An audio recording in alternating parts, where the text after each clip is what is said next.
What's going on, guys? Powerbang here, and I'm bringing you guys a brand new 3-star strategy guide for Town Hall 10 versus Town Hall 10, and it is looking at the bowler, guys. I've been watching a lot of the Town Hall 11 play as of late.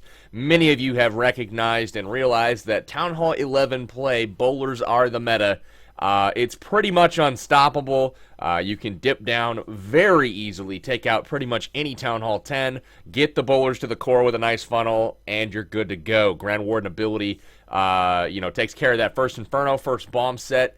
You can watch that on my last bowler video that I put up. So I was wondering, what about making that work for Town Hall 10 play versus Town Hall 10? So we got into the friendly challenges over the last day or so, and I've been putting in the work trying to figure out what exactly we need to do with the bowler troop. As you can see, I mean, just 3-starring like crazy. Crate's telling me to record this thing. Let's go ahead and watch what we're doing. Basically, what's going on in the friendly challenge is it's so active in the clan that I'll do something. I'll try to get like 2 or 3 3-stars to show you guys, and they're off the chat by the time I get done with the third attack. It's that crazy. So what we're doing is we're building a funnel just like at the Town Hall 11 level, trying to force the queen to go inside the base and meet up with the bowlers and the king. So you're going to see funnels being created. I took 2 baby dragons. You can use wizards, you can use Valkyries, really anything. I'm just using the baby dragons because they're very efficient funnelers.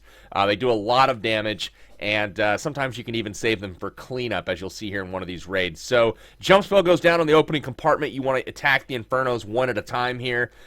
You basically jump over the wall, freeze the first Inferno, get a rage spell down for that first group of bowlers. I have a significant group go outside the base, which is not ideal, but I just went with it, right? This was not the best executed raid. We freeze the back one, guys. We drop a haste spell in the middle of the base, and that's going to help the troops kind of get around from base to base there. But the bowlers are going the outside. I decided to back up, these bowlers over here with some loons to take out some buildings while everything is distracted.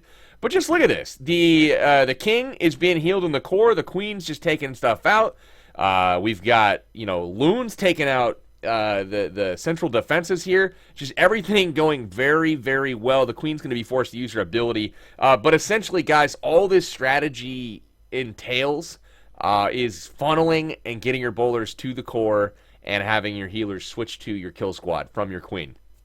Now, that doesn't sound like a whole hell of a lot, and it really isn't. There is a bit of a degree of luck that comes to this strategy once you get your troops to the core. It's like, do they hit a double bomb? Are they going to get the Inferno on a skip or something? So there definitely is some variables that are unknown, especially for a fresh hit on a base, but it's a very reliable 2-star plus strategy that you can use here. As you can see, this raid kind of drags on a little bit, but the bowlers, the queen, finish everything out. I mean, just really do a good job here. We still have bowlers going around on the outside. And remember, these bowlers walked the entire way around the outside of the base, and it wasn't necessarily the plan. It was just kind of poor execution. But we're down to the last building here. The queen steps up, takes it out, and that's a 3-star. So, I mean, didn't really do much special here. Again, we'll watch a couple more raids to try to demonstrate exactly what I'm doing here to get those 3-stars. So we'll watch this next one. Here's it's a high-level base. Pretty good level walls here. And what we're going to do is we're going to walk the queen to the entry point to take on the Infernos one at a time. The first one we'll approach is this guy. Then we'll approach this guy. So what we want to do is jump over these sections right here. And then we're forcing that queen with the dragon, or the baby drag, to walk to her left. You see him clearing some defenses out there. The queen's going to, start clearing. Jump spell's going to come down. We got to take out some army camps to make the funnel on the other side. Not, super difficult on the funneling on this base. So we drop a jump spell to get in. You see the golem come down first. The king is going to do some natural funneling. And then watch this. The bowlers come down. We're expecting a CC. We're expecting the queen and an Inferno Tower, maybe some bombs on the first part of this entry. So the rage spell's there. The freeze actually hits the CC. So we drop a poison spell to get the CC and the queen slowed up. Bowlers are weak, but watch the healers right here. They switch into the kill squad and the rage, and those bowlers are healed up to full. Now that does mean that the queen is going to end up up getting hung out to dry, but that's okay. We drop a freeze spell on the backside Inferno, guys. This is something that I've found is pretty critical to the bowler raids at Town Hall 10, is having 2 freezes, one for the first one for the back one. If you have reliable pathing where you know that your bowlers are going to hit the Inferno Tower on a skip, you can actually skip one of the the freeze spells. But for me, that's not reliable enough yet. So I choose to take 2 freezes in order to get the first and the back one. We've got that baby dragon has cleared the entire left side of the base all by itself, so really, really nice job with that. Look at all the bowlers left, though, guys. If you can get those healers to switch on to the bowlers once they're in the core, just truly, truly phenomenal wrecking power once they're sitting in the core of that base. And if they, manage to survive the Inferno and the bombs, you're in the clear. There's absolutely no stopping them. We did lose the queen in this base, but it did not matter. So let's look at one more. We'll scroll down. There's another one. And here we go. Different looking base, another anti 3-star design. So again, we dropped the baby drags here for the funnel, and notice the Inferno towers are diagonally set a little bit. So again, I didn't really know how to approach this base. Honestly, it was the first hit on it, and I decided, what the heck, let's enter from over here. The jump spell really wasn't that great, but I was just following the principles that I just kind of told you about, dropping the jump to get into that first compartment. It didn't really allow me to get into a secondary compartment because that compartment was so wide. But again, poison spell comes down for the CC.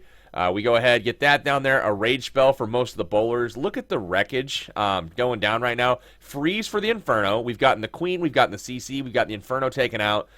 We've got a haste spell down to help those troops along. And we go ahead and we drop another rage spell here and the freeze, just because the pathing didn't look like it was going towards that Inferno. So we wanted to just kind of break open the wall and stay away from it. If at all possible, which they actually did this. So check this out. The healers have the bowlers completely full on health, and I sent in the balloons to go around the ring here. So the air defense goes down before it targets the balloons. I do have half of my bowlers split off, so I chose to save my queen ability until later on in this raid. But the bowlers and the queen get that taken out, and the healers start to heal those bowlers up to full. I mean, just completely wrecking. We've got wizards working the trash ring here. At this point, I know that the 3-star is in the bag. 4 balloons going at 3 ground defenses here. Not a whole lot of air coverage on this side of the base, so it worked out really great. We've got a whole lot of time left with another wizard still even in the bag, and then the golem does us a favor there by triggering that giant bomb away from the bowlers. So I mean, again, look at how many are left. Just insane. The balloons there actually get another defense. So really, really, really nice strategy here, guys. And, even if it doesn't go right, even if you catch some bombs, even if, you don't get the push that you're hoping for, it's still a very, very, very highly likely chance that you're going to pick up that 2-star. And oftentimes the 2-star ends up being an attack of record. Oftentimes when these attacks fall short, they're in the high 80s and, low 90s as far as percentage goes. So that's something to keep in mind, too, when you're picking a strategy for a Town Hall 10 attack. This, in my opinion, has just as good a viability as a Vouch. You see the swag queen ability there. It doesn't even use it till the end of the raid.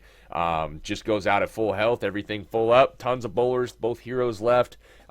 Just absolutely wrecking with bowlers. Now, that brings up the question, guys, is this overpowered? And personally, I lean towards yes. I feel like the mass bowler attack, it's worse than the Valkyries by far. For the Town Hall 11s coming down to hit 10s, it's worse at the Town Hall 11 level, and it's worse at the Town Hall 10 hitting Town Hall 10 level as well. The bowlers they're just crazy efficient. Literally, build a funnel, get them to the core, and use a free spell on the Inferno, and use Rage and watch them just wreck stuff. So that's kind of what we're doing. I hope that Supercell increases the camp space back up to 8, honestly. I feel that it's just a little too much, guys, at pretty much every level. These bowlers are actually even wrecking in Town Hall 9 bowler walks, bringing them out of the clan castle. I'll show you guys some of that in an episode episode coming up here real soon. It feels very weird saying that bowlers are OP after they got almost no use, but with the tweaks that happened to them recently with them attacking faster, that gave them a big buff, and then the housing space down to 6, you can see that, I'm bringing back in loons along with 22 bowlers, guys. That is so many. I'd really like to see them cut down on the mass troop attacks. Pick one troop, build a lot of it, 3-star, rinse and repeat. That's not, what I like to see in the game, and basically it would be really cool if we could get more variety back into it with hybrid style attacks. This to me, while it's very effective and you could definitely use it while it's super good, for me, I feel like it's got to be toned back a little bit. So hopefully you liked the episode today, guys. Town Hall 10 3 stars. I just noticed my shirt. I look like I'm from Star Wars or something. Obviously, probably should not wear the same color as the green screen in the future. But guys, hopefully you enjoyed the episode. If you did, slap that like button for me. If you want to see more high-level strategy stuff like this, hit the subscribe if you're not already. But that being said, this is Powerbang. I'm signing out till next time, guys. Take care.